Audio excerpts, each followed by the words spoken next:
Isang mapagpalang araw po sa inyong lahat, mga mahal naming kasama sa bawat paglalakbay ng puso. Muli, narito ang inyong lingkod.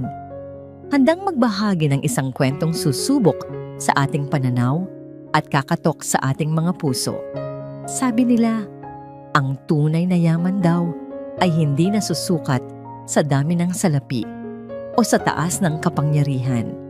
Paano kung ang tunay na sukatan pala nito ay kung paano natin tratuhin ang taong nagsakripisyo ng lahat para sa atin, ang ating mga magulang? Halina't pakinggan natin ang kwento ni Kaylan at ang araw kung saan ang perpektong mundo niya ay gumuho sa isang iglap. Tumayo si Kaylan Dalisay mula sa mahogany table. Ang nangiti sa kanyang mga labi ay kasingkinang ng mga ilaw ng syudad na tanaw mula sa bintana ng kanyang conference room sa ika-40 palapag. Isang matagumpay na pirmahan ng kontrata. Isang panibagong $1,000,000 na kasunduan para sa kanyang kumpanya. Naramdaman niya ang mahigpit na pagkamay ng kanyang mga investor.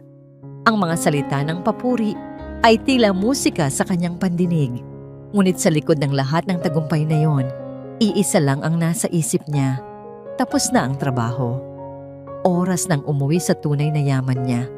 Pagpasok niya sa kanyang luxury car, ang amoy ng bagong katad ay sumalubong sa kanya. Ngunit ang hinahanap niya ay ang pamilyar na samyo ng tahanan. Kinuha niya ang kanyang telepono at idinayal ang numero na alam niya. Pagkatapos ng 2 ring, isang malambing na boses ang sumagot. "My love, how was the meeting?" Bati ni Marikit Solano, ang kanyang magandang mapapangasawa. Napangiti si Kaylan. Ang boses pa lang nito ay sapat na para pawiin ang pagod ng buong araw. "It went perfectly as planned. Pauwi na ako. How are you? At kamusta si Mama?" "We're great. Actually, kakatapos ko lang painumin si Mama ng gamot niya. Nagpapahinga na siya sa sala ngayon." "Don't worry, my love. I'm taking good care of her," sagot ni Marikit. Ang bawat salita ay puno ng kasiguraduhan at pagmamahal. "Mag-drive ka ng maingat, ha? We'll be waiting for you." "I will. I love you," sabi ni Kaylan.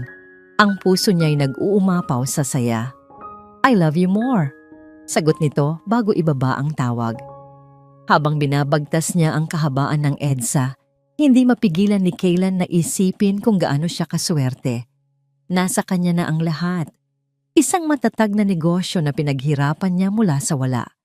Isang mapagmahal na ina na isinakripisyo ang lahat para sa kanya. At isang babae, si Marikit, na hindi lang maganda at matalino, kundi may busilak ding kalooban. Siya ang perpektong karagdagan sa kanilang pamilya.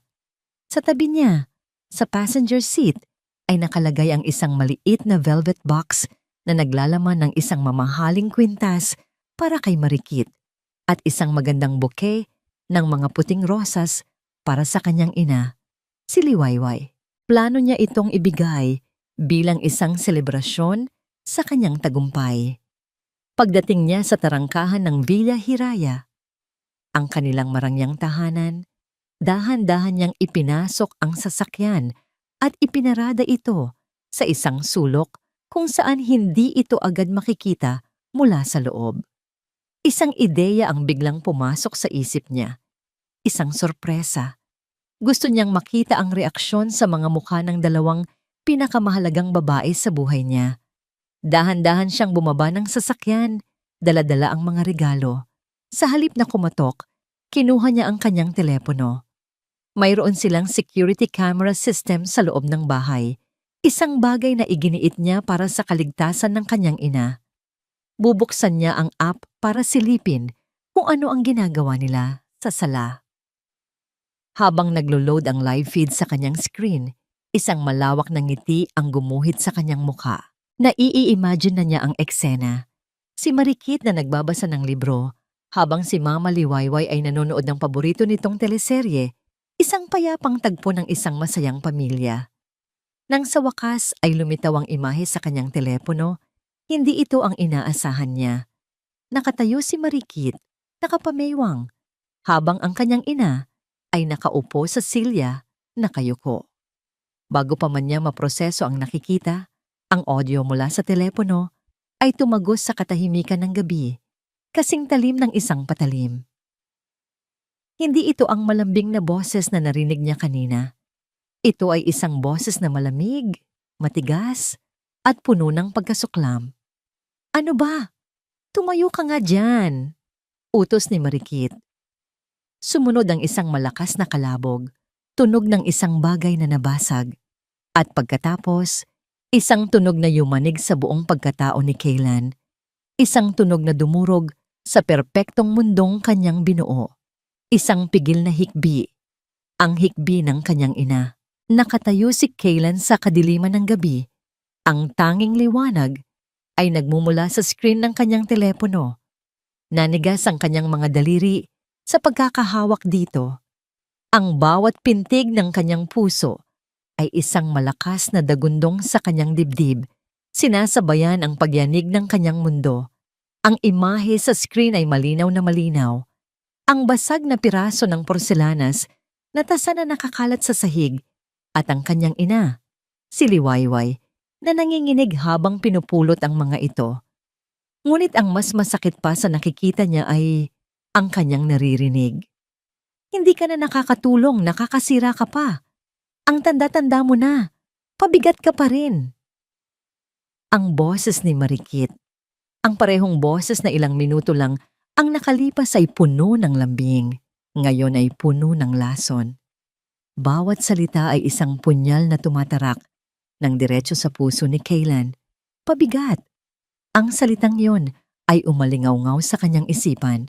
Ang kanyang ina, ang babaeng nagtrabaho sa 3 magkakaibang pagawaan, na tiniis ang pagod at puyat para lang mapagtapos siya. Ang babaeng ibinenta ang lahat ng kanyang alahas para lang may maipambili siya ng mga libro.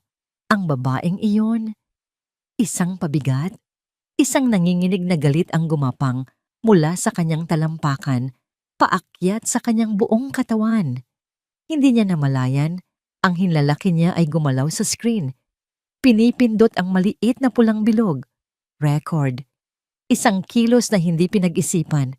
Isang reaksyon ng isang kaluluwang nasaksihan, ang isang bagay na hindi ka pani-paniwala. Nakita niya sa screen kung paanong tinabig ni Marikit ang kamay ng kanyang ina, palayo sa mga bubog. "Huwag mo nang hawakan yan. Baka lalo ka lang makasira. Manahimik ka na lang dyan sa isang tabi." Doon na natapos ang lahat. Ang pagtitimpi ni Kaylan ay sumabog. Ang bouquet ng rosas at ang velvet box ay bumagsak sa damuhan. Hindi na mahalaga. Sa 3 malalaking hakbang, narating niya ang pinto. Hindi na niya ginamit ang kanyang susi. Buong lakas niyang itinulak ang pinto, at ang malakas na kalabog nito ay yumanig sa buong kabahayan. Natigilan si Marikit.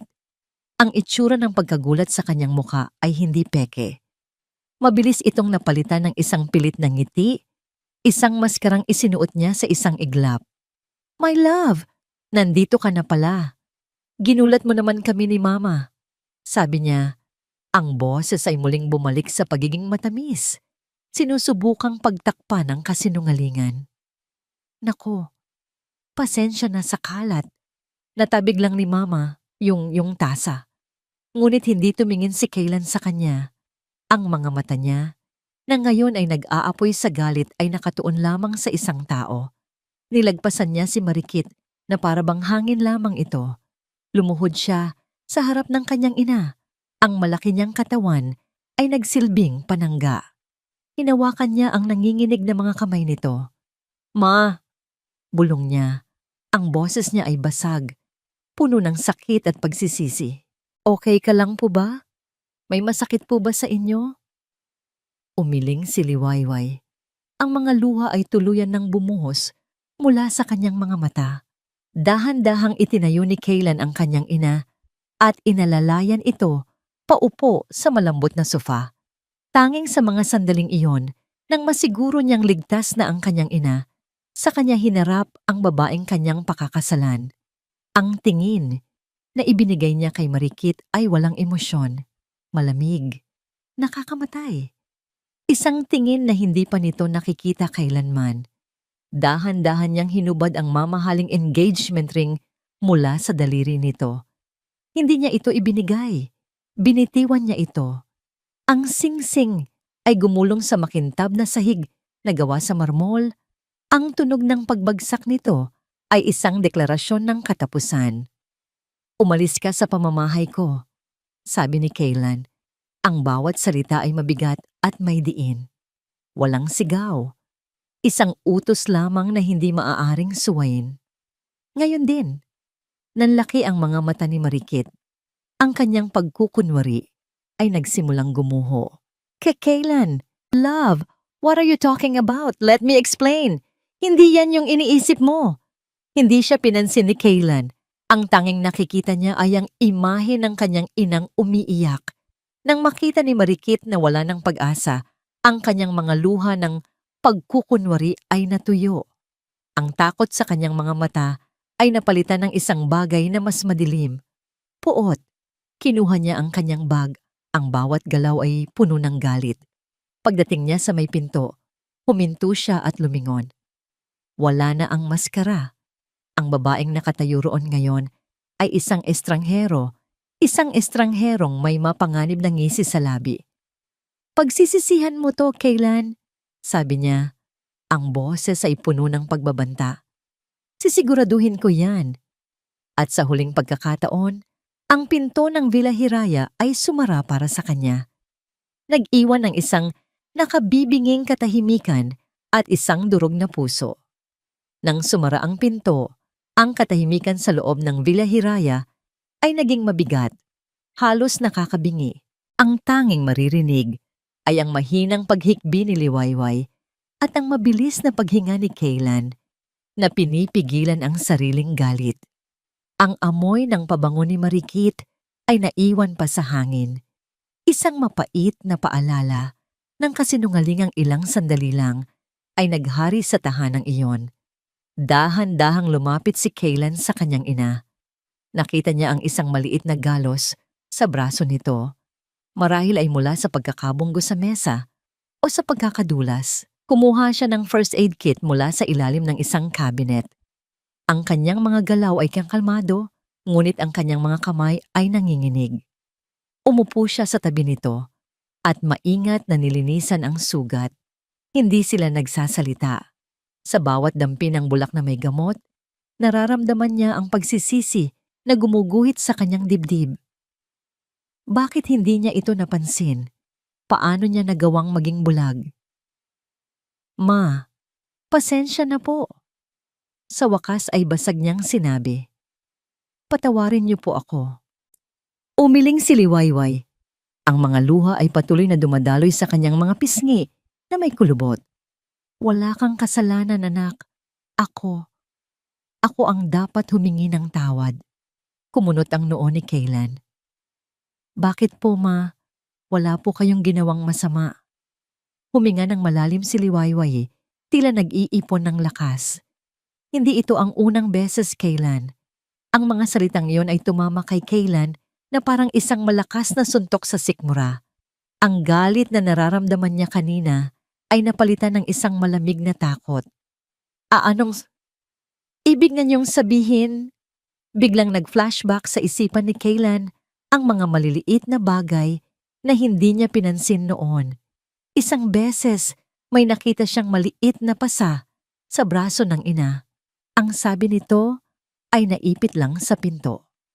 Isang araw, ang paboritong florera nito ay nabasag. Ang sabi ni Marikit, aksidenteng natabig ng hangin. Mga maliliit na kasinungalingan na pinaniwalaan niya dahil mas madaling paniwalaan ang mga yon kaysa sa masakit na katotohanan. Matagal na. Pag-amin ni Liwayway, ang boses ay halos pabulong mga masasakit na salita kapag wala ka. Mga pagbabaliwala. Minsan, kapag nagkakamali ako, tinutulak niya ako ng bahagya. Hindi ko sinabi sa'yo dahil nakita ko kung gaano kakasaya sa kanya, anak. Ayokong maging hadlang sa kaligayahan mo. Ayokong sirain ang pangarap mo. Bawat salita ng kanyang ina ay isang karayom na tumutusok sa kanyang konsensya. Ang kaligayahang pinanghahawakan niya ay isang ilusyon, isang kastilyong buhangin na itinayo sa ibabaw ng pagdurusa ng sarili niyang ina. Kaya po ba kayo nagpalagay ng kamera? Tanong ni Kaylan. Ngayon ay naiintindihan na niya ang lahat. Tumango si Liwayway. Para lang sana, para may mapakita ako sa'yo kung sakaling dumating ang araw na ito. Isang paraan para protektahan ang sarili ko nang hindi kita direktang kinakausap. Natakot ako, Kaylan. Natakot akong baka hindi ka maniwala sa akin. Na baka ako pa ang isipin mong masama. Hindi na napigilan ni Kaylan ang sariling mga luha. Ang imahe ng isang makapangyarihang CEO ay gumuho at ang natira ay isang anak na nasasaktan para sa kanyang ina. Niyakap niya si Liwayway ng mahigpit. Ang kanyang balikat ay nagsimulang manginig. Sa kauna-unahang pagkakataon, mula noong pumanaw ang kanyang ama, umiyak siya na parang isang bata. Isang batang nagkamali. Isang batang nagsisisi. Patawad, ma. Patawad. Paulit-ulit niyang sinasabi sa pagitan ng mga hikbi. Hindi na po mauulit. Pangako. Nanatili sila sa ganoong posisyon ng ilang minuto, dalawang pusong naghahanap ng lunas sa gitna ng sakit. Nang sa wakas, ay kumalma na si Kaylan. Tumunog ang kanyang telepono. Isang notifikasyon. Karaniwan ay hindi niya ito pinapansin pagkatapos ng oras ng trabaho, ngunit sa pagkakataong ito, may nag-udyok sa kanyang tingnan ito. Kinuha niya ang telepono. Isang article mula sa isang kilalang online gossip site at ang headline na nakasulat sa malalaking letra ay isang sampal sa kanyang mukha. Breaking! Milyonaryo Kaylan Dalisay, inakusahan ng pananakit sa kanyang magandang fiancé na si Marikit Solano. Sa ilalim ng headline ay isang larawan ni Marikit. Ang kanyang makeup ay bahagyang magulo, ang kanyang mga mata ay namumugto sa pag-iyak, na para bang siya ang biktima ng isang karumal-dumal na krimen. Ang larawan ay malinaw na kinuha sa labas lang ng kanilang gate, ilang minuto lamang matapos niya itong palayasin. Ang mundo ni Kaylan ay muling gumuho sa pangalawang pagkakataon. Sa gabing iyon, ang laban ay hindi pa tapos. Sa katunayan, ito ay nagsisimula pa lamang. Ang katahimikan na bumalot sa kanila kanina ay biglang napalitan ng walang tigil na pag-ring at pag-vibrate ng telepono ni Kaylan. Mga tawag mula sa hindi kilalang numero, mga mensahe mula sa mga kasamahan sa negosyo, mga notifikasyon mula sa social media, lahat ay tila isang koro ng paghuhusga. Anak, ano yan? Tanong ni Liwayway. Ang pag-alala ay bakas sa kanyang boses habang nakatingin sa nagliliwanag na screen. Hindi sumagot si Kaylan. Sa halip, pinatay niya ang telepono. Sa isang iglap, nagdesisyon siya. Walang anuman sa labas ng mga pader na ito ang mas mahalaga kaysa sa kapayapaan ng kanyang ina. Wala po yun, ma. Huwag niyo pong intindihin, sabi niya sa pinakamahinahon na boses na kaya niya, kahit na sa loob niya ay kumukulo ang isang bagyo. Ang mahalaga, magpahinga na po kayo. Inalalayan niya ang kanyang ina paakyat sa kwarto nito. Ipinagtimpla niya ito ng mainit na gatas at tiniyak na komportable ito sa kanyang kama. Ngunit nang makita niya ang takot at pag-aalala sa mga mata nito, alam niyang hindi ito matatahimik. Huwag po kayong mag-alala, ma, sabi niya habang hawak ang kamay nito. Kahit anong mangyari, nandito ako. Hindi ko na po kayo pababayaan. Nang sa wakas ay nakatulog na si Liwayway, saka lang bumalik si Kaylan sa kanyang opisina sa ibabang palapag. Binuksan niyang muli ang kanyang telepono at hinarap ang kaguluhang nilikha ni Marikit. Ang artikulo ay isang obra maestra ng kasinungalingan. Isinalaysay nito ang isang kwento kung saan si Marikit ang kaawa-awang biktima. Isang babaeng tapat na nag-aalaga sa ina ng kanyang mapapangasawa, ngunit sa huli ay sinaktan at pinalayas dahil sa isang maliit na hindi pagkakaunawaan. Ang mga komento ay puno ng galit at pangungutya. Lahat ay nakaturo sa kanya. Mayaman nga, abusado naman. Kawawang babae, ginawa na ang lahat. Cancel Kaylan Dalisay. Sunod-sunod na tawag ang pumasok mula sa kanyang mga business partner at miyembro ng board. Kaylan, what the hell is this? This is a PR nightmare. Sigaw ng isa sa kabilang linya. You need to fix this. Our stocks could plummet because of this. Sabi naman ng isa pa. Kalmado niyang sinagot ang bawat isa. I understand your concern, but this is a private matter. Let me handle this. Pagkatapos ng halos 100 tawag, ibinaba niya ang telepono at napahilamos sa kanyang mukha. Naramdaman niya ang bigat ng mundo sa kanyang mga balikat. Ngunit sa gitna ng lahat ng iyon, isang bagay ang malinaw sa kanya. Ang paghihiganti ni Marikit ay nagsimula na, at ang target nito ay hindi lang siya, kundi ang lahat ng pinaghirapan niya. Sa sumunod na mga araw, pinili ni Kaylan ang isang hindi inaasahang landas. Hindi siya naglabas ng pahayag. Hindi niya sinagot ang mga paratang. Sa halip, nag-file siya ng indefinite leave mula sa kanyang kumpanya at ibinuhos ang lahat ng kanyang oras at atensyon sa kanyang ina. Para sa kanya, ito ang tanging paraan para bumawi. Magkasama silang nag-almusal sa hardin tuwing umaga. Ipinagluto niya si Liwayway ng mga paborito nitong pagkain, mga putahing matagal na niyang hindi nagagawa dahil sa abala sa trabaho. Nagbabasa sila ng mga libro sa hapon at nanonood ng mga lumang pelikula sa gabi. Sa bawat ngiti na nakikita niya sa mukha ng kanyang ina, unti-unting nababawasan ang bigat sa kanyang dibdib. Sa bawat kwento ng nakaraan na ibinabahagi nito, mas lalo niyang naiintindihan ang lalim ng sakripisyo nito. Isang hapon, habang naglalakad sila sa hardin, huminto si Liwayway at hinawakan ang braso ng anak. Anak, ang kumpanya mo, ang reputasyon mo, nasisira dahil sa akin. Sabi niya, ang boses ay puno ng pagkakasala. Umiling si Kaylan at ngumiti. Ma, ang kumpanya, kayang itayo ulit. Ang pera, kayang kitain. Pero ang tiwala at pagmamahal nyo, kapag nawala yon, hindi ko na mababawi. Wala nang mas importante pa sa inyo ngayon. Sa mga sandaling iyon, naramdaman ni Kaylan ang isang kapayapaan na matagal na niyang hindi naramdaman. Ang pag-alala sa negosyo at sa opinyon ng ibang tao ay nawala. Ang tanging mahalaga ay ang babaeng nasa tabi niya. Ngunit ang kapayapaang iyon ay hindi nagtagal. Isang umaga, isang tawag mula sa kanyang personal na abogado ang gumising sa kanya. Ang boses nito sa kabilang linya ay seryoso at apurahan. Kaylan, I have bad news, sabi ng abogado. Marikit Solano, she's suing you. For what? Defamation? Tanong ni Kaylan, hindi nagulat. Worse, sagot ng abogado. She's suing you for a huge amount, citing physical and emotional damages. At may hawak daw siyang medical certificate para patunayan ang mga alegasyon niya. Napahigpit ang hawak ni Kaylan sa telepono.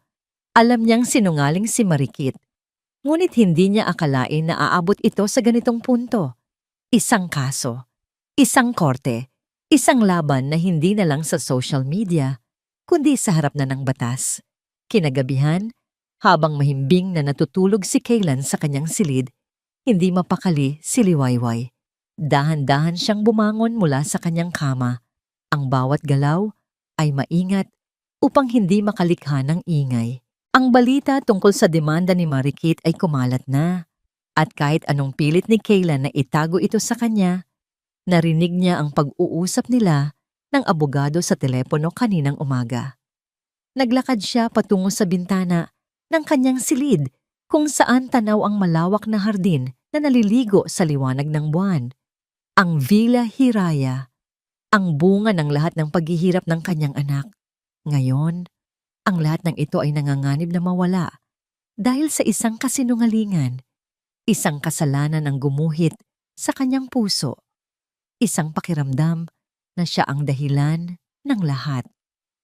Sa pagtitig niya sa kadiliman, ang isipan ni Liwayway ay lumipad pabalik sa nakaraan, sa mga panahong malayong-malayo sa karangyaan ng kanilang buhay ngayon. Naalala niya ang isang maliit na apartment sa Sampaloc kung saan amoy ng pinagprituhan at tunog ng nag-aaway na kapitbahay ang kanilang umaga. Naalala niya ang kanyang mga kamay na puno ng kalyo mula sa paglalabada sa araw at pananahi sa gabi. Ang kanyang asawa ay maagang pumanaw at naiwan sa kanya ang responsibilidad na itaguyod ang kanilang nag-iisang anak. Isang partikular na alaala ang malinaw na bumalik sa kanya. Si Kyla noon ay nasa kolehiyo, isang mahusay at matalinong estudyante ng business administration. Isang araw, umuwi itong malungkot. Kailangan daw ng kanyang klase ng isang mamahaling libro. Isang aklat na katumbas na ng isang linggong budget nila para sa pagkain. "Huwag na po, ma," sabi ng batang si Kaylan. "Manghihiram na lang po ako sa library." Ngumiti si Liwayway at tinapik ang pisngi nito. "Huwag kang mag-alala, anak. Magagawan natin ng paraan." Kinabukasan, bago pa man sumikat ang araw, pumunta si Liwayway sa isang sanglaan. Dala niya ang isang maliit na kahon. Sa loob nito ay ang tanging mamahaling bagay na pag-aari niya. Isang pares ng hikaw na pamana pa ng kanyang ina. Habang iniaabot niya ito sa tagasangla, naramdaman niya ang isang kirot sa kanyang dibdib. Ngunit nang maisip niya ang kinabukasan ng kanyang anak, ang kirot na yon ay napalitan ng determinasyon. Pag-uwi niya, dala ang pera, nakita niya si Kayla na nakatulog sa mesa, napapalibutan ng mga libro. Ginising niya ito at iniabot ang pera. Ang saya sa mga mata ng kanyang anak ng mga sandaling iyon. Iyon ang gantimpalang higit pa sa anumang ginto. Hinding-hindi niya pinagsisihan ang sakripisyong yon. Naalala rin niya ang mga gabing halos hindi na siya natutulog. Isang beses, nagkaroon ng malubhang trangkaso si Kaylan. Magdamag siyang nagpunas ng maligamgam na tubig sa noo nito. Nagdasal sa lahat ng santo na kunin na lang ang kanyang lakas at ibigay sa kanyang anak. Nakita niya ang pangarap sa mga mata nito at ipinangako niya sa sarili na gagawin niya ang lahat para matupad iyon. Ngayon, habang nakatayo siya sa bintana ng marangyang silid na ibinigay sa kanya ng anak, ang mga alaalang iyon ay nagsilbing paalala. Ang lahat ng sakripisyong yon, para saan? Para lang masira ng isang babaeng walang puso, isang babaeng ang tanging alam na halaga ay ang halaga ng pera?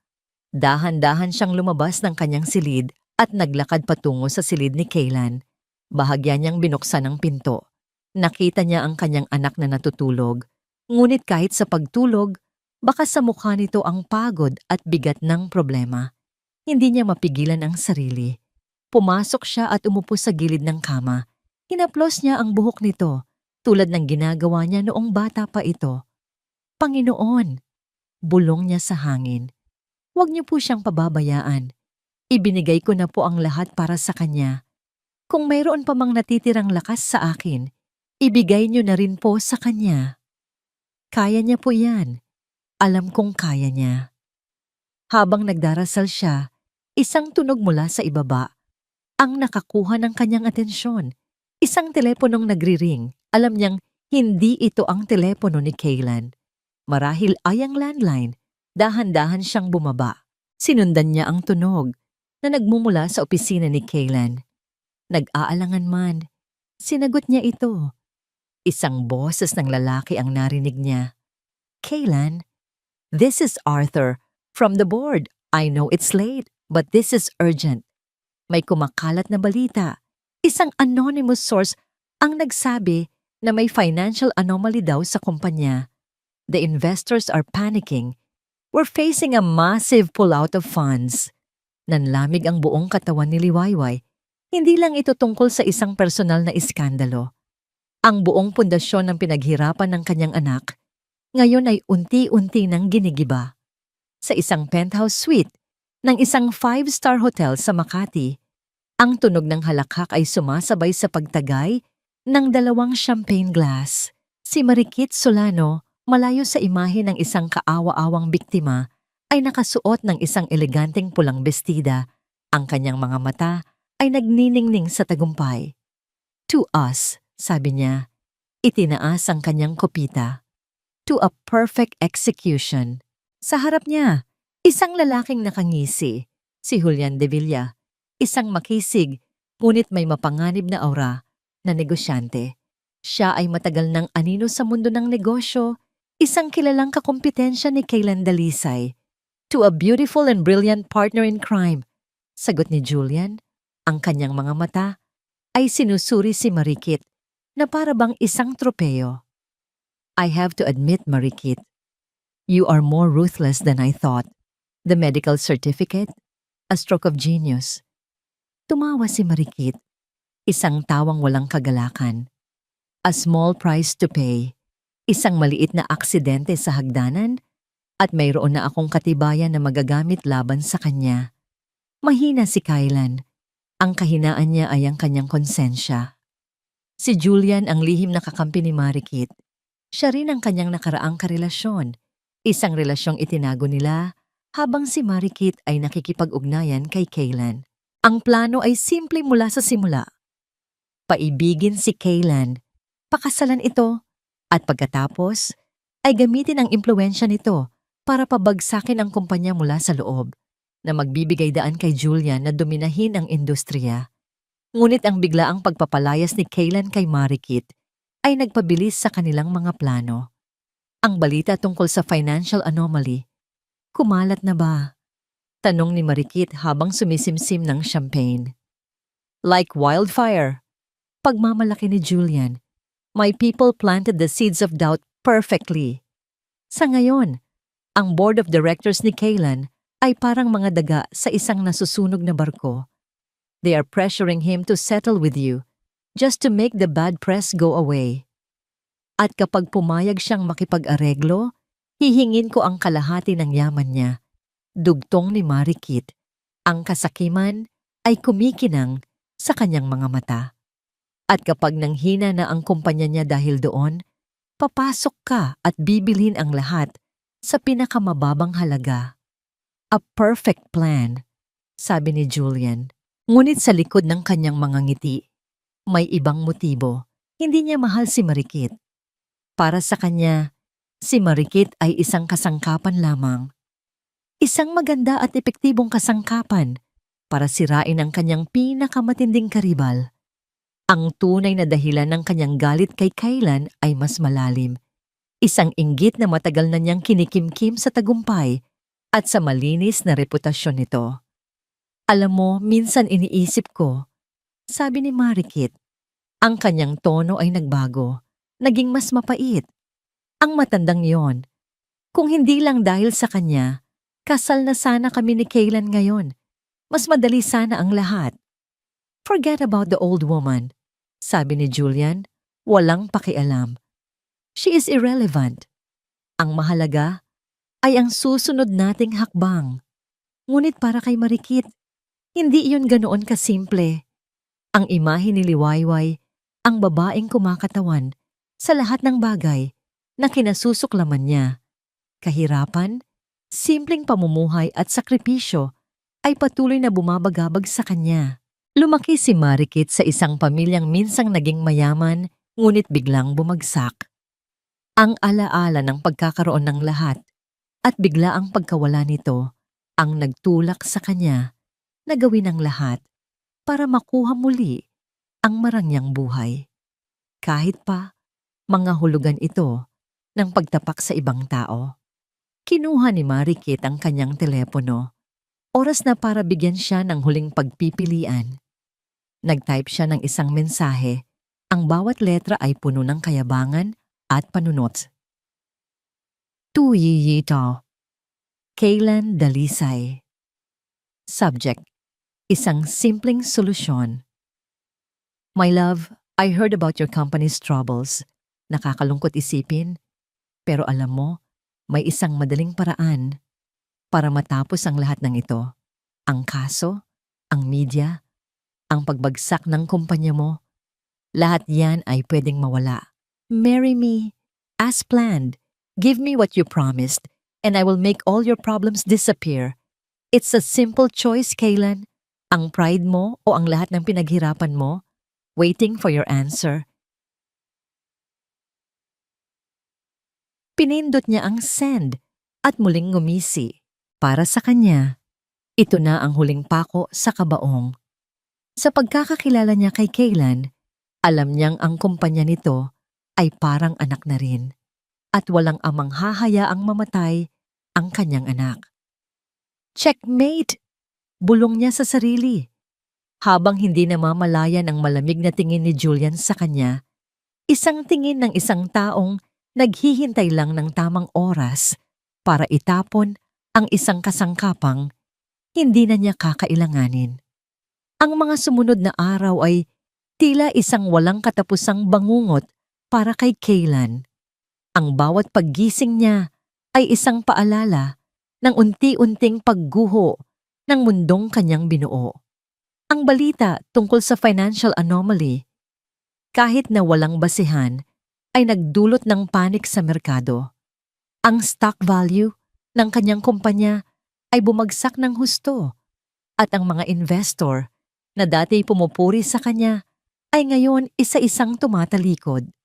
Isang umaga, pinilit siyang dumalo sa isang emergency board meeting. Pagpasok niya sa conference room, ang dating pala kaibigang mga mukha ng kanyang mga kasamahan ay napalitan ng mga seryoso at nanunumbat na tingin. Kaylan, we are in a free fall, bungad ni Arthur, ang pinakamatandang miyembro ng board. 20% of our market value wiped out in just 3 days. Anong ginagawa mo tungkol dito? My legal team is handling the baseless accusations, sagot ni Kaylan. Pinipilit na maging kalmado. Legal team? Kaylan, this is not just a legal problem anymore. This is a crisis of confidence. Giit ng isa pa. Ang personal na problema mo ay dinadamay ang buong kumpanya. Ang mga investor, ang tingin nila sa'yo ay isang aroganteng bilyonaryo na inaabuso ang kanyang nobya. It's a character issue. Ang mga salitang yon ay tumama sa kanya. Alam niya ang totoo, ngunit paano niya ito ipapaliwanag nang hindi isinasakripisyo ang dignidad ng kanyang ina. Ang pagpapakita ng video ay mangangahulugan ng paglalantad sa buong mundo kung gaano ito inapi sa sarili niyang pamamahay, isang bagay na hindi niya kayang gawin. Just settle with her, Kaylan, mungkahi ni Arthur. Ang boses ay mas malumanay na ngayon. Bayaran mo na lang kung magkano ang hinihingi niya. Make this go away for the good of the company. Ang good of the company, ang pariralang iyon ay paulit. Ulit na umalingaw-ngaw sa kanyang isipan. Ito ang kumpanyang itinayo niya mula sa pawis at dugo. Ito ang pangarap niya, ang kanyang legacy. Pagkatapos ng tensyonadong pulong, bumalik si Kaylan sa kanyang opisina. Ito ang unang pagkakataon na tumapak siyang muli rito sa loob ng halos 1 linggo. Ang dating abalang palapag ay ngayon tila isang ghost town. Ang mga empleyado ay umiiwas sa kanyang tingin, ang mga bulungan ay humihinto kapag siya ay dumadaan. Tumayo siya sa harap ng malaking bintana, ang parehong bintana kung saan ilang araw lang ang nakalipas ay masaya niyang pinagmasdan ng tagumpay. Ngayon, ang syudad sa ibaba ay tila isang paalala ng lahat ng maaari niyang mawala. Naramdaman niya ang isang matinding pag-iisa, isang pakiramdam na kahit napapaligiran siya ng mga tao, wala siyang kakampi. Kinuha niya ang kanyang telepono at muling binasa ang email ni Marikit. It's a simple choice, Kaylan. Ang pride mo o ang lahat ng pinaghirapan mo. Ang mga salita nito ay tila isang ahas na pumupulupot sa kanyang leeg. Unti-unting sinasakal ang kanyang mga prinsipyo. Totoo ba ito? Kailangan ba niyang pumili? Ang pagpapakasal kay Marikit ay parang pagbebenta ng kanyang kaluluwa. Isang pagkakanulo, hindi lang sa kanyang sarili, kundi pati na rin sa kanyang ina. Ngunit ang pagtanggi ba ay mangangahulugan ng pagkasira ng lahat ng kanyang pinaghirapan at ang pagkawala ng trabaho ng libu-libong empleyadong umaasa sa kanya. Sa sandaling iyon, sa bingit ng pagkatalo, naramdaman ni Kaylan ang paghina. Napaupo siya sa kanyang upuan, ipinatong ang kanyang mga siko sa mesa at isinubsob ang kanyang mukha sa kanyang mga plat. Ang bigat ng mundo ay nasa kanyang mga balikat at pakiramdam niya ay bibigay na siya. Isinara niya ang kanyang mga mata at sa isang iglap ng kahinaan, isang tanong ang pumasok sa kanyang isipan. Worth it pa ba ang lahat ng ito? Ang pag-iisip na yon, ang pagsuko, ay gumapang sa kanyang pagod na isipan. Marahil, mas madali na lang na ibigay kay Marikit ang gusto niya. Marahil, iyon na lang ang tanging paraan. Habang nalulunod siya, sa kadiliman ng kanyang mga pag-iisip, isang marahan na katok sa pinto ang pumutol sa kanyang pag-iisa. Hindi niya ito pinansin, ngunit dahan-dahang bumukas ang pinto. Nakatayo roon ang kanyang ina, si Liwayway. Dala-dala nito ang isang lunchbox. Ang mukha ay puno ng pag-aalala. Hindi niya namalaya na tanghali na pala. Lumapit ito sa kanya. Hindi nagsasalita. Dahan-dahan itong inilapag ang baunan sa kanyang mesa. At pagkatapos, inilagay nito ang kanyang kamay na mayroon ng kulubot at peklat ng panahon sa balikat ng kanyang anak. Anak, mahinang sabi ni Liwayway. Ang boses ay puno ng pag-unawa. May kailangan akong ibigay sa'yo. Tumingala si Kaylan mula sa kanyang mga palad. Ang pagod at kawalan ng pag-asa sa kanyang mga mata ay sinalubong ng mahinahon ngunit matatag na tingin ng kanyang ina.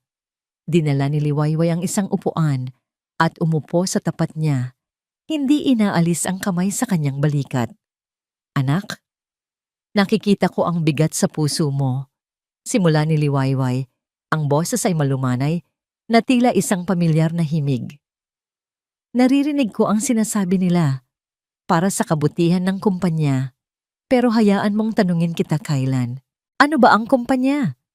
Hindi ba't mga gusali lang yan at mga papel? Ang pera, nawawala. Kinikita ulit. Pero ang pangalan mo, ang dangal na ipinamana sa iyo ng tatay mo, yan ang tunay na yaman. At hindi yan nabibili o naitataya. Ang bawat salita ay tila gamot na humihilom sa nagdurugo niyang diwa. Sa gitna ng mga boses na nagandandan mo na nagtutulak sa kanyang isuko ang kanyang prinsipyo. Ang boses ng kanyang ina ang tanging nagsasabi sa kanya na manatiling matatag. Alam kong iniisip mo ang iyong ama. Pagpapatuloy nito. Iniisip mo kung ano ang gagawin niya kung siya ang nasa kalagayan mo. Tumango si Kaylan, hindi makapagsalita. Tumayo si Liwayway at may kinuha sa dala nitong bayong.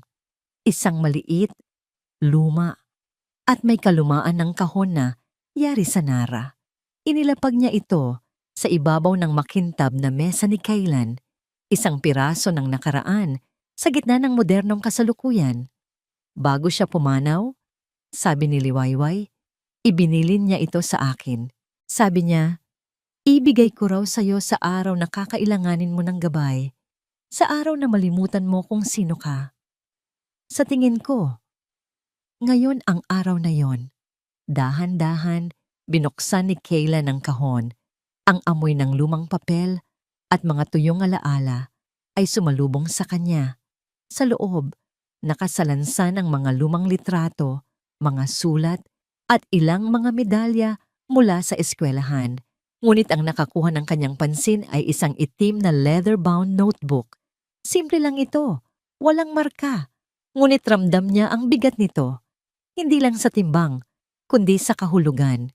Kinuha niya ito at binuklat. Sa loob ay ang maingat at malinis na sulat kamay ng kanyang ama. Ito pala ang lumang ledger nito. Isang talaan ng mga naging transaksyon, mga ideya sa negosyo, at mga personal na tala tungkol sa mga taong kanyang nakaugnayan sa mundo ng komersyo. Habang nililipat niya ang bawat pahina, naramdaman ni Kaylan ang isang kakaibang koneksyon sa ama na matagal nang nawala. Nababasa niya ang integridad nito sa bawat salita, ang pagiging patas nito sa bawat kasunduan. Para bang muli niya itong nakakausap. Nasa kalagitnaan na siya ng kwaderno ng isang pangalan ang pumukaw sa kanyang atensyon. Isang pamilyar na apelyido, De Villa. Sa ilalim nito ay may maikling tala. Isinulat mga 10 taon na ang nakalilipas. Pangalan ng kumpanya, De Villa Holdings may-ari, Ricardo De Villa. Anak, Julian De Villa, Nature of Business, Real Estate Development Note. Nakipagpulong ngayon para sa isang posibleng joint venture. Malaki ang potensyal, ngunit may naramdaman akong mali. Masyadong maganda ang mga numero para maging totoo. Pinili kong huwag ituloy ang transaksyon. Masyadong questionable ang kanilang mga pondo. May mali. Si Julian De Villa. Ang pangalang iyon. Siya ang negosyanteng matagal nang may alitan sa kanya sa industriya. At kung tama ang naaalala niya mula sa mga chismis, siya rin ang lalaking minsan nang naugnay kay Marikit bago pa sila magkakilala. Biglang nagliwanag ang lahat sa isipan ni Kaylan. Ang mga piraso ng palaisipan ay nagsimulang magkabit-kabit. Ang biglaang pag-atake sa kanyang kumpanya. Ang mga peking balita. Ang koneksyon. Hindi ito simpleng paghihiganti ni Marikit. Ito ay isang planadong demolisyon. At si Julian De Villa ang nasa likod nito. Ang tala ng kanyang ama. Iyon ang susi. Isang kahinaan. Isang baho. Mula sa nakaraan na maaari niyang gamitin. Ang apoy na akala niya'y tuluyan nang namatay sa kanyang dibdib ay muling nagliyab. Ang kawalan ng pag-asa ay napalitan ng isang matalas na determinasyon. Tumingin siya sa kanyang ina. Ang kanyang mga mata ay puno ng bagong lakas at pasasalamat. "Salamat, Ma," sabi niya. Ang boses ay matatag at buo na. Kinuha niya ang kanyang telepono, hindi para basahin ang mga masasakit na balita, kundi para kumilos. Mabilis niyang hinanap ang numero ng kanyang abogado at pinindot ang dial. Nang sumagot ito sa kabilang linya, hindi na nag-aksaya ng panahon si Kaylan. "Makinig kang mabuti," sabi niya. Ang bawat salita ay may bigat at kapangyarihan. "Itigil mo ang lahat ng pag-uusap para sa settlement. Mayroon akong bagong ipapagawa sa'yo. Alam ko na ang gagawin ko." Ang lumang tala mula sa kwaderno ng kanyang ama ang naging mitya. Gamit ang impormasyong yon, si Kaylan, kasama ang kanyang pinagkakatiwalaang abogado at isang grupo ng mga private investigator, ay nagsimulang maghukay sa nakaraan ng De Villa Holdings. Hindi nagtagal, ang kanilang pagsisiyasat ay nagbunga. Natuklasan nila ang isang pattern ng mga kahina-hinalang transaksyon sa real estate, mga proyektong biglang naaprubahan, at mga kumpanyang bigla na lang nawawala matapos ang isang malaking deal. Ang lahat ay nakaturo sa isang malawakang operasyon ng money laundering na pinamumunuan ng ama ni Julian noon, isang sikretong ipinasa na ngayon sa kanya. Hindi ito sapat para isampa sa korte ng hindi nadadamay ang buong industriya, ngunit ito ay higit pa sa sapat para maging isang matibay na alas. Isang sandata na hindi niya gagamitin para sumira, kundi para magbunyag ng katotohanan. Isang gabi, nag-set up si Kaylan ng isang lihim na pagkikita, hindi sa isang marangyang restaurant, kundi sa isang tahimik at halos walang taong jazz bar. Ang kanyang inimbitahan? Si Julian De Villa. Dumating si Julian na mayabang at kampante. Ang ngisi sa kanyang mukha ay halatang halata. Inaasahan niyang susuko na si Kaylan, handa nang makipag-areglo kay Marikit. "Dalisay," bati ni Julian. Umupo sa tapat niya. "Finally came to your senses, have you? Handang-handa na ba ang checkbook mo?" Hindi sumagot si Kaylan. Sa halip, kinuha niya ang isang manipis na folder mula sa kanyang tabi at dahan-dahan itong itinulak sa gitna ng mesa. Buksan mo. Nawala ang nangiti ni Julian nang makita ang logo sa folder, isang kopya ng luma, at halos nakalimutan ng logo ng De Villa Holdings mula 10 taon na ang nakalipas. Nag-aalangan, binuksan niya ito. Sa loob ay mga kopya ng mga dokumento, mga bank statement mula sa mga offshore accounts, mga deed of sale ng mga ari-ariang biglang lumaki ang halaga, at ang pinakamatindi sa lahat, isang kopya ng isang lumang affidavit mula sa isang dating empleyado na nagdedetalye ng operasyon ng kanilang pamilya. Nanlamig si Julian. Ang kulay sa kanyang muka ay biglang nawala. Tumingin siya kay Kaylan, hindi na mayabang, kundi may halong takot at pagkamuhi. Sa saan mo nakuha ang mga to? Hindi na mahalaga kung saan galing, sagot ni Kaylan. Ang boses ay kalmado, ngunit may bigat. Ang mahalaga, alam ko na. At alam mo rin na alam ko. Huminga ng malalim si Julian, sinusubukang bawiin ang kanyang kumpiyansa. So what? Anong gagawin mo? Isusumbong mo ako. This will create a scandal so big, it will drag us both down. Pati ang kumpanya mo madadamay. Mali ka, sabi ni Kaylan, umiling. Hindi ako katulad mo, Julian. Hindi ako maninira para lang manalo. Kaya bibigyan kita ng 2 pagpipilian. Sumandal si Kaylan sa kanyang upuan. Option A. Ibibigay ko ang lahat ng ito sa Department of Justice. Hahayaan kong imbestigahan nila ang buong pamilya mo, ang buong kumpanya mo. Marahil makukulong ka. Marahil masisira ang pangalan mo habang buhay. At oo, marahil madadamay din ako sa gulo. But I am willing to take that risk. Ikaw, handa ka ba? Lalong namutla si Julian. Or, pagpapatuloy ni Kaylan, mayroon tayong option B, isang mas simpleng opsyon para sa'yo. Ano yun? Kailangan ko ng isang confession. Hindi sa'yo, kundi mula kay Marikit. Gusto kong i-record mo ang pag-uusap ninyo. Gusto kong aminin niya ang lahat. Ang planong pagsira sa akin. Ang peking medical certificate. Ang lahat. Ibigay mo sa akin ang recording na yun at ang folder na ito, sabi ni Kaylan sabay tapik sa folder, ay mananatiling nakatago magpakailanman. It will be our little secret. At pagkatapos, pareho na tayong magpapatuloy sa ating mga buhay na para bang walang nangyari. Natahimik si Julian. Ang kanyang isip ay naglalaro. Ang pagtataksil kay Marikit o ang pagkasira ng kanyang buong imperyo. Para sa isang taong tulad niya, ang pagpili ay hindi mahirap. Si Marikit ay isang kasangkapan lamang. Ang kanyang yaman at kapangyarihan. Iyon ang kanyang buhay. Paano ako makakasiguro na tutuparin mo ang usapan? Tanong ni Julian. Dahil hindi ako ikaw. Simpleng sagot ni Kaylan. Ang salita ko ang tanging yaman na hindi ko kailanman isusuko. Kinabukasan, isang maliit na audio file ang ipinadala sa email ni Kaylan. Pinindot niya ang play. Ang unang narinig niya ay ang boses ni Julian. Are you sure this will work? What if hindi pa rin siya pumayag? Sumunod ang tawa ni Marikit, isang tawang puno ng kayabangan na nagpadala ng pangingilabot sa gulugod ni Kaylan. Of course, it will work, darling, sabi ng boses ni Marikit. Kilala ko si Kaylan. Sa huli, pipiliin niya ang kumpanya niya. At kapag nakuha ko na ang gusto ko, aalis na tayo sa bansang to at magpapakasay. Ang tanga niya, hindi ba? Ipinagpalit ang isang tulad ko para sa isang matandang hukluban. From the fake medical certificate to the corporate sabotage, everything went according to plan.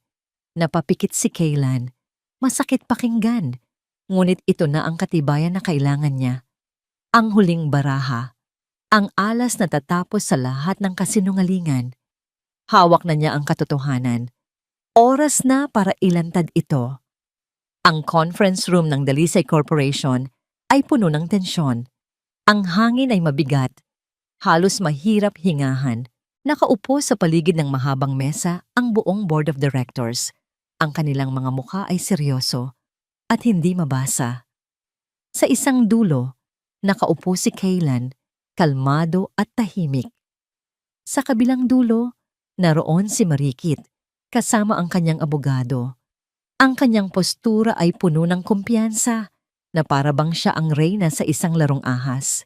Ito ang araw ng paghuhukom. Ang pulong na magdedesisyon kung mananatili si Kaylan bilang CEO o kung mapipilitan siyang ibigay ang lahat para iligtas ang kumpanya. As you all know, we are here to discuss a resolution to the unfortunate situation Mr. Dalisay has put us in.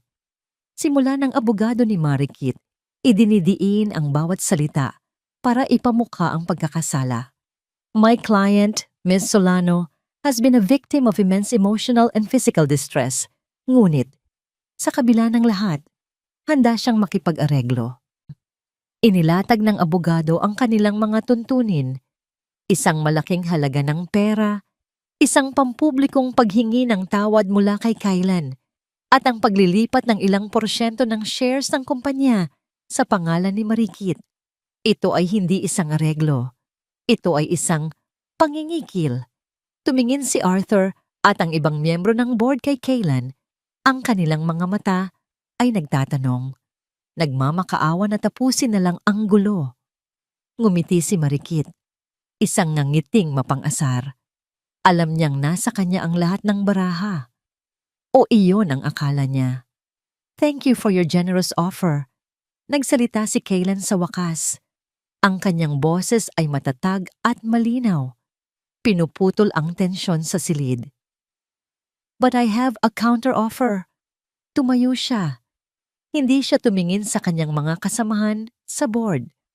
Ang kanyang mga mata ay nakatuon lamang kay Marikit. Bago tayo magpatuloy, sabi niya, mayroon lang akong gustong iparinig sa inyong lahat. Isang maikling pag-uusap. Kinuha niya ang isang maliit na remote at pinindot ito. Mula sa mga speaker na nakatago sa kisame ng conference room, isang pamilyar na tunog ang umaling-awngaw. Ang tawa ni Marikit. Of course, it will work, darling. Kilala ko si Kaylan. Sa huli, pipiliin niya ang kumpanya niya. Biglang nanigas si Marikit sa kanyang upuan. Ang kulay sa kanyang muka ay dahan-dahang nawala. Ang kanyang mga mata ay nanlalaki sa gulat at takot. Tumingin siya sa paligid, hinahanap si Julian, ngunit wala ito roon. Siya ay nag-iisa. Ang tanga niya, hindi ba? Ipinagpalit ang isang tulad ko para sa isang matandang hukluban. From the fake medical certificate to the corporate sabotage, everything went according to plan. Nang matapos ang recording, isang nakabibinging katahimikan ang bumalot sa silid. Ang mga miyembro ng board ay nakatingin kay Marikit. Hindi na may pag-aalala, kundi may halong pagkasuklam.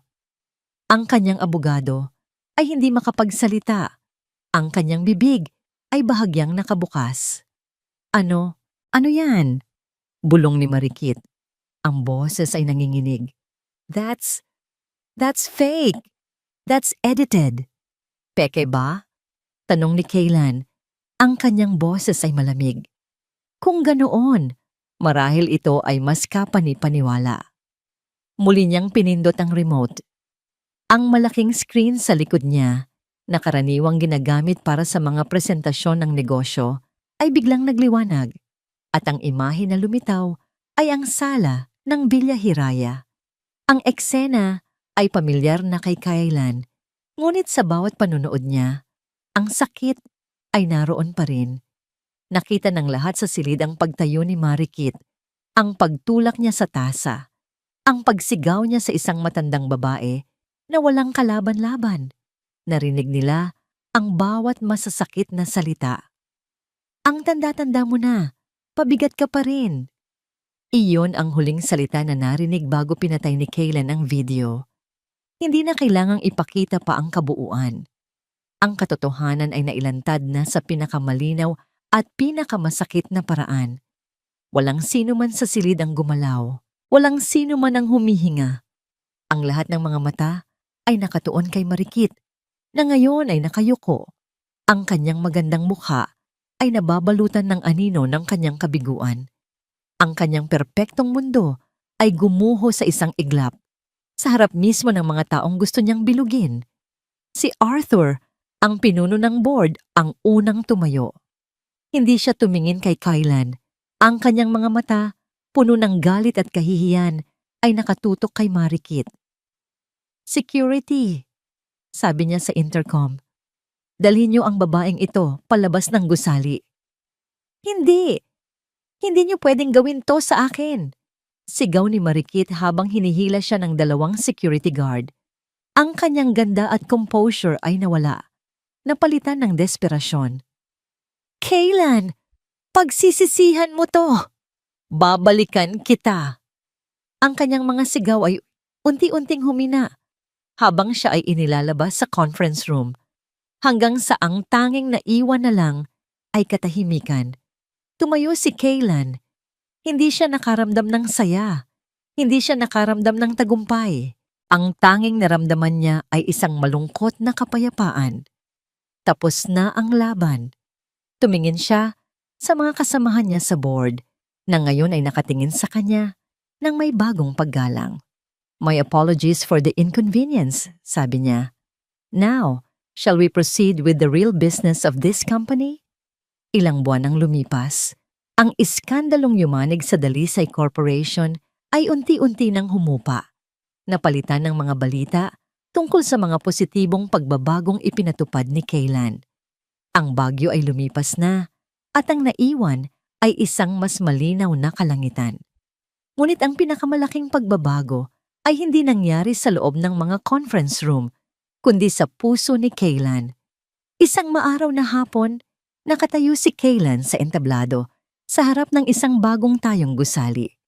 Hindi ito isang skyscraper na puno ng salamin at bakal, kundi isang malawak at maaliwalas na tahanan na napapalibutan ng hardin. Sa kanyang likuran, isang malaking banner ang nakasulat, "Ang opisyal na pagbubukas ng tahanan ng pag-asa." Ang audience ay hindi mga bilyonaryong investor o mga media personality. Sila ay mga ordinaryong tao, mga pamilya, mga social worker at ang mga unang residente ng pundasyon, mga nakatatandang walang permanenteng tirahan. Marami sa atin ang nagsusukat ng yaman sa laki ng ating mga bahay, sa bilis ng ating mga sasakyan, o sa dami ng numero sa ating mga bank account.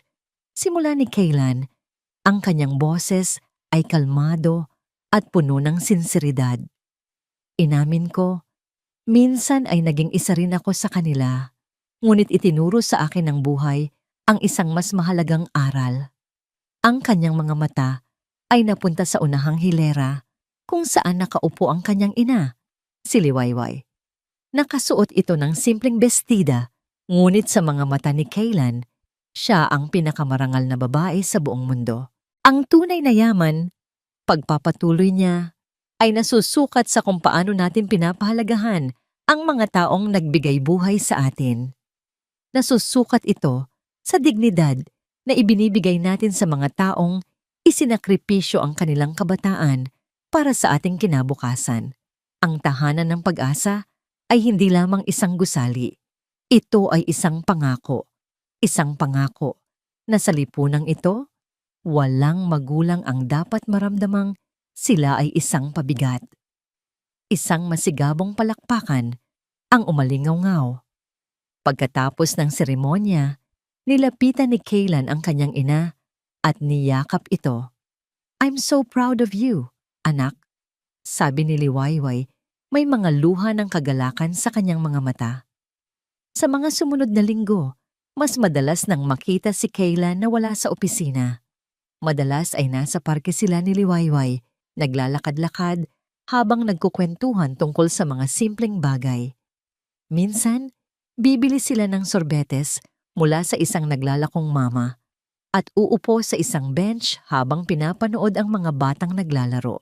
Sa mga sandaling iyon, Mas masaya pa si Kaylan kaysa sa anumang multi-million-dollar deal na kanyang napirmahan. Isang hapon, habang nagpapahinga sila sa kanilang hardin, tumunog ang telepono ni Kaylan. Isang maikling text message mula sa kanyang abogado. Sir, for your information only, Miss Marie Kit Solano has dropped all her remaining appeals. We received information that she has sold her condo and moved to an unknown province. She is no longer visible in the social scene. Binasa ito ni Kaylan at pagkatapos ay ibinulsa ang kanyang telepono. Walang ngiti ng tagumpay. Walang bakas ng galit. Ang naramdaman lang niya ay isang tahimik na pagtanggap. Tapos na ang kabanatang yon ng kanyang buhay. Wala na siyang pakialam kung nasaan si Marikit o kung ano ang ginagawa nito. Ang mahalaga ay ang kapayapaan na natagpuan niya ngayon. Tumingin siya sa kanyang ina, na abala sa pag-aayos ng mga halaman. Ang sikat ng papalubog na araw ay nagbibigay ng isang ginintuang sinag sa kanyang buhok na may mga puti ng hibla. Sa sandaling iyon, nakita ni Kaylan ang kahulugan ng lahat. Ang sakit, ang pagkakamali, ang pagbangon, lahat ay may dahilan. Ngumiti si Liwayway nang mapansin ang pagtitig ng anak. Bakit, anak? May dumi ba sa mukha ko? Umiling si Kaylan at ngumiti pabalik. Isang nangiting puno ng pagmamahal at pasasalamat. Wala po, ma. Iniisip ko lang po kung gaano ako kaswerte. Hinawakan ni Liwayway ang kamay ng kanyang anak. Tumingin siya sa kanilang tahanan, sa hardin, at pagkatapos ay sa masayang mukha ni Kaylan. Ngayon, sabi niya sa isang mahinang boses na puno ng pagmamahal, kumpleto na ang yaman mo, anak. Ang araw ay dahan-dahang lumulubog sa kanluran, nag-iiwan ng mga kulay kahel at lila sa kalangitan. Ang hangin ay malamig at sariwa, dala ang amoy ng mga bagong dilig na halaman sa hardin ng Villa Hiraya. Nakatayo si Kaylan sa may beranda, hawak ang 2 tasa ng mainit na tsa. Ang isa ay iniabot niya sa kanyang ina, si Liwayway, na nakaupo sa isang silyang yari sa yantok, nakabalot sa isang mainit na shawl. Umupo si Kaylan sa tabi nito at magkasama nilang pinanood ang huling sinag ng araw. Walang nagsasalita. Hindi na nila kailangan ng mga salita. Ang katahimikan sa pagitan nila ay puno ng pag-unawa, pagmamahal, at kapayapaan. Hinawakan ni Kaylan ang kamay ng kanyang ina. Ang balat nito, na minsay makinis, ngayon ay may mga marka na ng panahon. Bawat kulubot, bawat peklat, ay isang kwento ng sakripisyo, isang mapa ng pagmamahal na walang kapantay. Naalala niya ang pakiramdam ng kamay na ito noong bata pa siya. Ang kamay na nag-aalos sa kanya kapag siya'y nadadapa. Ang kamay na gumagabay sa kanya sa pagtawid sa daan. Ang kamay na hindi bumitaw kahit gaano pa kahirap ang buhay. Napatingin si Liwayway sa kanya. Isang ngiti ang sumilay sa kanyang mga labi. Malalim ang iniisip mo, anak. Ngumiti si Kaylan. Iniisip ko lang po kung gaano kalayo na ang narating natin. Malayo na nga. Pagsang-ayon yun ni Liwayway, ang kanyang tingin ay nasa malayo. Tila binabalikan ang mahabang paglalakbay. Mula sa maliit na apartment sa Sampaloc hanggang dito sa napakagandang lugar na ito. Hindi po itong lugar ang tinutukoy ko, ma, sabi ni Kaylan, kundi tayo. Natahimik sila muli. Ang tanging maririnig ay ang huni ng mga kuliglig na nagsisimula ng mag-ingay. Sa kanyang isipan, nagsimulang maglaro ang mga alaala ng nakalipas na mga buwan na buwan. Ang sakit ng pagkakatuklas, ang galit ng pagkakanulo, ang bigat ng halos pagkatalo, ngunit sa pagitan ng lahat ng masasakit na alaalang iyon, ang tanging malinaw na nananatili ay ang imahe ng kanyang ina. Ang kanyang tapang, ang kanyang pag-unawa, at ang kanyang walang hanggang pagmamahal noon. Ang tingin niya sa Villa Hiraya ay isang simbolo ng kanyang tagumpay, isang monumento ng kanyang yaman. Ngayon, habang nakaupo siya rito katabi ang kanyang ina, habang pinapanood ang paglubog ng araw, naunawaan niya ang lahat. Ang bahay na ito ay hindi ang kanyang yaman. Ang kumpanya, ang pera, ang kapangyarihan, hindi iyon ang kanyang yaman. Ang tunay niyang yaman ay ang babaeng nakaupo sa tabi niya. Ang mga sandaling tulad nito, ang kapayapaang dulot ng pagiging isang mabuting anak. Ang pagmamahal na hindi nabibili ng anumang halaga. Ito ang pamana ng kanyang ama. Ito ang aral ng kanyang ina. Ito ang kanyang tunay na yaman. Ma! Bulong ni Kaylan. Ang kanyang boses ay puno ng emosyon. Salamat po. Para saan, anak? Para po sa lahat. Sumandal si Liwayway sa balikat ng kanyang anak at magkasama silang nanatili roon. Dalawang kaluluwang pinagbuklod ng pagsubok at pinalakas ng pagmamahalan habang ang kadiliman ay tuluyang bumabalot sa paligid at isa-isang nagsisilabasan ang mga bituin sa langit. At dito po nagtatapos ang kwento ni Kaylan at ng kanyang inang si Liwayway. Isang kwento ng pagkakamali, pagbabangon, at pagkatuklas sa tunay na kahulugan ng yaman. Ang aral na iniiwan sa atin ng kwentong ito ay malinaw at simple. Ang pinakadakilang kayamanan na maaari nating angkinin sa mundong ito ay hindi ang mga bagay na ating naiipon, kundi ang pagmamahal at dangal na ibinibigay natin sa ating mga magulang. Sila ang ating unang tahanan, ang ating unang pag-ibig. Ang pag-aalaga sa kanila sa kanilang pagtanda ay hindi isang obligasyon, kundi isang pribilehiyo, ang pinakamataas na sukatan ng ating pagkatao. Maraming salamat po sa inyong walang sawang pagsubaybay at pakikinig. Sana po ay may napulot kayong aral at inspirasyon sa kwentong ating pinagsaluhan ngayon. Nais po naming marinig ang inyong mga saloobin. Ano po ang masasabi ninyo sa kwento ni Kaylan? At anong uri ng mga kwento pa ang gusto ninyong marinig sa mga susunod nating paglalakbay? I-comment lamang po sa ibaba. Hindi dito nagtatapos ang ating paglalakbay. Marami pa pong kwentong kasing ganda at mas puno ng aral dito sa aming channel. Kung nagustuhan niyo ang kwentong ito, i-like, i-share sa pamilya at mga kaibigan at mag-subscribe na rin para lagi kayong updated sa mga susunod pa naming kwento. I-click niyo ang notification bell para kayo ang unang makarinig kapag may bago kaming upload. Pagpalain po kayo ng Panginoon, kayo at ang inyong buong pamilya. Hanggang sa muli.